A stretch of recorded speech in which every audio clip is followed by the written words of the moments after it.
Hi, my name is Julia Jardine and I'm part of the team at A Rocha, Australia, a Christian conservation organisation. And I'm having a series of conversations with people about creation care and mission. And I have the great pleasure today of having a cup of coffee and conversation with Bill Brown. And we'll be looking at mission and creation care from the perspective of a local pastor. So, Bill, why don't you kick off by telling us a little bit about yourself? Great to be with you, Julia. I grew up in Bendigo, and part of my growing up years was spent with a family that prioritised growing our own veggies and fruit and seeking to live as naturally as we could. I came to Melbourne when I was 18, trained to be a teacher, taught for a few years, and then for about 43 years was a local church pastor. Still on a pastoral team at Syndal Baptist, but I'm also working a few days a week with the Baptist Union of Victoria in the areas of developing emerging leaders and working with senior pastors. But as well, I'm someone who loves sport, loves gardening. Give me a ball, I'm happy to be playing sport any day. So your passions as well as the gospel, yeah. I know, are cricket and AFL. And the reason I'm having this conversation with you today is to get a perspective on creation care and mission from somebody who isn't passionate per se about birds or creation or nature, just a regular Christian whose area really is sport and music. But I'd like to have a chat with you about why creation care and mission, why creation care is an important part of mission for all Christians, and why the local church, the ways in which the local church can be engaging with creation care as part of its mission and as part of its outreach. Do you have a view or comments on that? I reckon followers of Jesus are to be representatives of Jesus in the way we live and respond and behave and care and love. And he was clear that he was sent on a mission by his Father, and post-resurrection he entrusted that same mission to his followers. And it was clear that Jesus' position was always not my will, but yours be done. And he taught his followers to pray and to live, your will be done, your kingdom come. And so to live in his name as representatives of Jesus, I reckon caring for creation is an expression of love for God. It's loving what he loves, it's obeying what he commands, and it's an expression of worship as we stand in awe of all that he's created.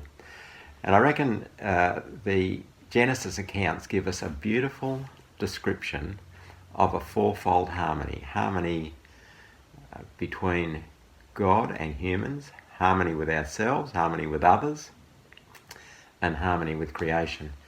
And from the earliest times, that's been part of our mission, to be obedient to the thing that God entrusted humans to do, and that was to steward well or care for creation. Psalm 24 says the earth is the Lord's and everything in it. And I'm challenged by the question, what if I really believed that everything in the world belonged to God? How would that change the way I respond and the way I live? And the Old Testament is littered with biblical principles for looking after the creation, looking after the soil, how to farm, how the way we treat animals, how to live sustainably and responsibly and generously. And the New Testament, as well as the Old, looks forward to a renewed heaven and earth and the two becoming one. So I reckon caring for creation is an expression of our love for God, shown through obedience, worship, and caring. It's also an expression of the way we love our neighbour, showing our love for our communities, because caring for creation often has impact on the way those who are poorer in our world can survive more sustainably. And we need to be sensitive to that. And there's a justice issue there. So it's a way of loving our neighbours, and it's also an expression of mission locally and globally. You know, through caring for creation, we show people what God is like. And when ecosystems and habitats are renewed or restored, it's a physical demonstration of the transforming power and the regenerative work of the gospel. It shows people that our God is a God of healing and restoration and of hope. And as children of God, it's in our DNA to, it's part of our identity, it's part of our family likeness to seek to live and care for creation in a way that reflects his priority and love for the world. And what do you think that might look like in a local church context? Well, I reckon that's one of the challenges for our churches and denominations these days. Does it mean ensuring that we have community gardens? Does it mean we need to have solar panelling? Does it mean we need to look at how we're doing our waste, saving water, all of those sorts of things? And Christians, I reckon, ought to be pace setters in this, not just trying to play catch up all the time. So there's some of the things that we need to be recognising. We want to model what we want caught. And one of the best methods of teaching is modelling. So we need to be helping our people consider the way that we live day to day, and we ought to be the pace setters in this arena. And why do you think there's sometimes a hesitancy within churches to engage with environmental issues, environmental matters, to examine how we're responding and behaving? I reckon one of the reasons is that for a long time probably there has been a focus on making sure that our soul is right with God, and that's absolutely important and really a vital part of the gospel. But it's interesting, in John 3:16, where it talks about God loved the world, it's not just humans, it's loving the whole world. In Colossians we read about the fact that all of creation is made by Jesus, for Jesus, and apart from that dynamic relationship, there'll never be fulfillment. So there's a holistic sense of the gospel that sometimes we miss by focusing on a too narrow expression of it. I think it's true too that sometimes there's a political, particularly in Australia, if you talk about creation care, or if you talk about sustainable living, or if you talk about climate change, there's a danger that you're being branded politically, and sometimes followers of Jesus don't want to be considered in that way. And sometimes it's just overwhelming to think there are such massive issues at stake here. Can my little bit do much to change the situation?